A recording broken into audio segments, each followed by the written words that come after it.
औरंगजेबाच्या फोटोच्या नावाखाली भीम जयंती बदनाम करू नका.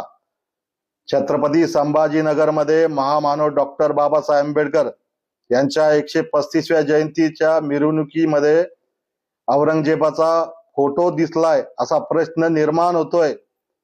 आणि हा फोटो ज्याच्या कोणाच्या हातात होता तो भीम सैनिक तर नव्हता. भीम सैनिक तर त्याचं समर्थन करत नव्हते. मग जाणून बुजून भीम जयंती का बदनाम होतीये?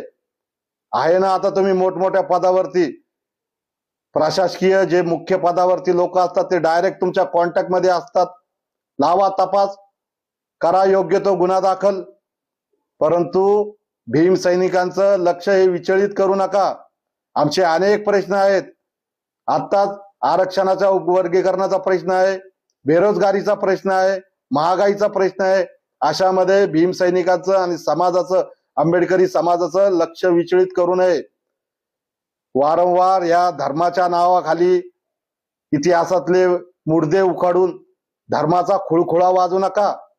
आता आहे ना मोठमोठे पद आहे, तुम्ही मोठमोठ्या पदावरती बसलेत, कायम स्टेजवरती बसले ना आम्ही खाली बसलो सूचना करत. एवढी समजता आली आम्हाला. त्यामुळे सांगणं आहे की समाजाचं लक्ष हे विचलित करू नका आणि औरंगजेबाच्या नावाखाली ही भीम जयंती बदनाम करू नये असं भीम सैनिक या नात्याने मी आव्हान करतोय. जय भीम.